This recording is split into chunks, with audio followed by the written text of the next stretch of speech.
کہ سب سے پہلے یہ ہے کہ رسول اللہ صلی اللہ علیہ وسلم کا ایک فرمان مبارک ہے کہ سب سے بہتر زمانہ میرا، اس سے کم بہتر میرے اصحاب کا، اس سے کم بہتر تابعین کا، اس سے کم بہتر تبع تابعین کا، اس سے کم بہتر تبع تابعین کا۔ یہ 5 دور ہیں۔ اس کے بعد چھٹا دور جب شروع ہوگا، یہ دور فتن ہوگا جو قیامت تک بڑھتا ہی چلا جائے گا۔ دور فتن میں چلنے والے سے کھڑا ہوا، کھڑے ہوئے سے بیٹھا ہوا، بیٹھے ہوئے سے اپنے گھر میں دروازہ اندر سے بند کر لے، وہ محفوظ ہے۔ مگر دور فتن کی جو آپ نے تفصیلات بیان فرمائی ہیں، احادیث ہیں، ساری ترتیب ہے، مسلم میں ہے، بخاری میں ہے، بلکہ احادیث کا کوئی مجموعہ ایسا نہیں جس میں ان کا ذکر نہ ہو۔ خاص کر اولیاء مقبول جان نے ابھی ایک کتاب تھی حماد بن نعیم کی، وہ چھپوائی، وہ ہے دور فتن پہ، اس میں بھی یہ سارے ذکر موجود ہیں، جس کے مطابق جو میری فیلنگ ہے یا جو میں محسوس کر رہا ہوں، میرے ذہن میں ایک ترتیب اس کی بلٹ ہوئی ہے۔ کہاں سچ ہوتی ہے کہاں نہیں ہوتی، یہ تو مالک کا کام ہے۔ اپنا ارادہ بدل دے، اپنا پروگرام بدل دے، وہ تو مالک ہے۔ پہلے نمبر پہ جو اب واقعہ آپ دیکھیں گے وہ ہوگا ہر مجدون کی جنگ، جس کو آرمیگا ڈاؤن کہتے ہیں، جو ابھی فلسطین میں ہو رہا ہے، یہ بڑھے گی۔ اچھا، ہر مجدون ایک پہاڑی سلسلہ ہے، وہاں ابھی شروع نہیں ہوئی، جب وہاں ہوگی تو یہ ورلڈ وار ہوگی اور دنیا ساری اس سے تباہ ہوگی۔ ویسٹ کا تو نشان بھی نہیں بچے گا، بہت زیادہ دنیا میں تباہی مچے گی۔ اس کا نام ہے انگلش میں آرمیگا ڈاؤن، عربی میں اس کو ہر مجدون کہتے ہیں۔ یہ پہاڑی ایک جو میں جلدی دیکھ رہا ہوں، جس دور میں آپ اور میں رہ رہے ہیں۔ اس کے بعد ہے خروج دجال۔ 2 نشانیاں اس کی 3 پوری ہو چکی۔ مسلم کی حدیث ہے کہ دجال خراسان سے خروج کرے گا۔ خراسان یہ افغانستان وغیرہ، یہ سارا خراسان ہے، اور اس کی حمایت کرنے والے پچکی ہوئی ڈھال کے چہرے والے ہوں گے۔ شمالی اتحاد نے اس کی حمایت کی، جن کے جو پھینے ہوتے ہیں، جی بالکل جی، انہوں نے پچکی ہوئی ڈھال کے چہرے والے تھے، انہوں نے حمایت کی۔ وہ ایک ہاتھ سے آگ برسائے گا اور دوسرے ہاتھ سے اناج برسائے گا۔ کیا اس کے جہاز نے، وہ ایک ہی جہاز نے بم بھی گرائے اور ایک ہی جہاز نے آٹا اور گندم بھی گرائی جی گرائی، اور وہ فتح یاب ہوگا۔ پھر ایک اور علامت بتائی، وہ حیرانگی ہوتی ہے کہ 70,000 اصفہانی یہودی کالی ریشمی چادریں اوڑھنے والے دجال کے ساتھ خروج کریں گے۔ اصفہان میں سب سے زیادہ آبادی جیوز کی ہے، ان کی پارلیمنٹ کے ممبر بھی ہیں اور کالی ریشمی چادریں اوڑھتے ہیں۔ جی بالکل، لیکن میں آپ کو بتا رہا ہوں تاکہ اب یہ ہے خروج دجال کا زمانہ۔ جتنی نشانیاں ہیں نا، ابھی یہ سکے ختم ہو جائیں گے بالکل، یہ نوٹ کارڈ، کریڈٹ کارڈ چلے گا، تاکہ ایک آدمی آپ کے سارا فائنانس کو ایک لمحے میں روک لے۔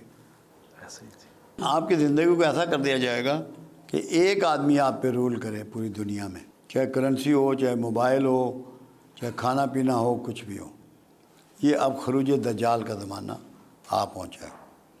پھر ظہور مہدی ہے نزدیک، اس کے بعد پھر خاتمہ بنی اسرائیل ہے، جو ہر مجدون ہوگی نا، اس کے ساتھ ہی اسرائیلی ختم ہو جائیں گے۔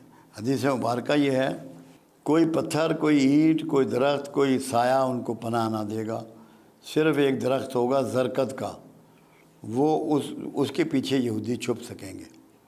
یہودیوں کو اس حدیث کا اتنا یقین ہے کہ انہوں نے یہ 50 لاکھ پودے لگوا دیے ہیں زرکت کے، ان کو پتہ ہے کہ یہ پوری ہونی۔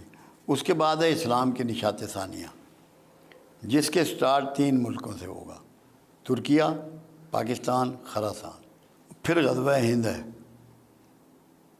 کہ ہندوستان پہ یلغار ہوگی اور وہاں اسلام پھیلے گا، ہندو یا اسلام قبول کریں گے یا مارے جائیں گے۔ پھر نزول عیسیٰ ہے۔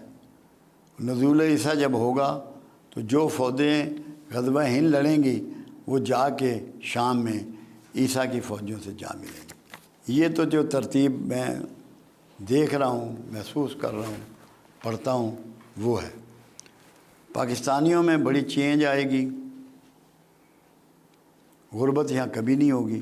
ابھی بھی اگر کوئی یہ کہے کہ پاکستان غریب ہے یا لوگ غریب ہیں، اس سے بڑا جھوٹ کوئی نہیں، کیونکہ میں 1964 سے فگر نکالتا ہوں، جو کچھ ایک عام شہری کے پاس، ایک پاکستانی کے پاس سامان اور دیگر سہولتیں 64 میں تھی، اس سے 4 گنا سے 6 گنا ہیں اس کے پاس۔ جی بالکل ہے۔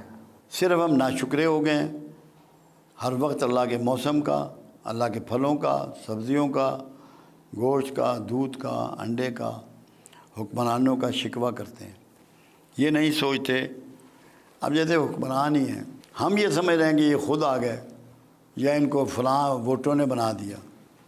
قرآن تو یہ نہیں کہتا، قرآن تو کہتا ہے جس کو چاہوں معزول کروں، جس کو چاہوں حکمرانی دوں۔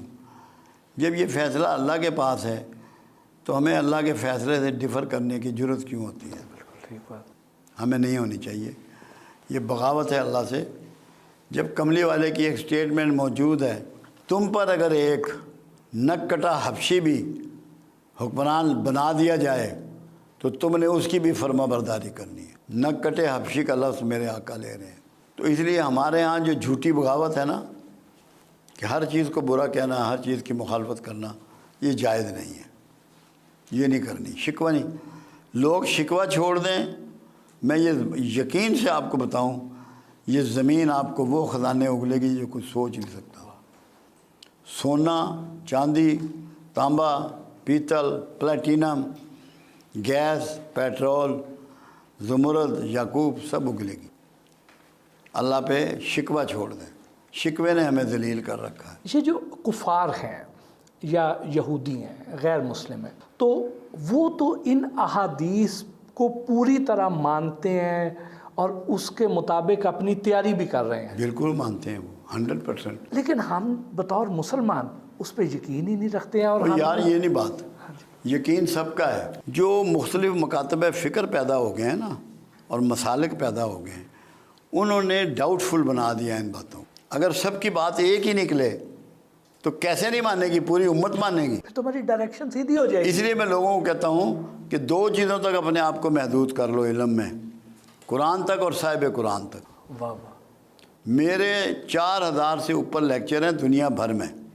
میں آکسفورڈ میں بھی خطاب کر کے آیا ہوں، اسٹاف کالج کوئٹہ بھی خطاب کر کے آیا ہوں، ISPR میں بھی کیا ہے، ہائی کورٹ میں بھی کیا، چھوٹی کورٹوں میں بھی کیا، فوج کے بے شمار اداروں میں کیا۔ تعلیمات کا کوئی یونیورسٹی ایسی نہیں جہاں ایڈریس نہ کی ہو، مگر میں قرآن اور صاحب قرآن سے باہر نہیں نکلا، اس کے اندر بات کرتا ہوں۔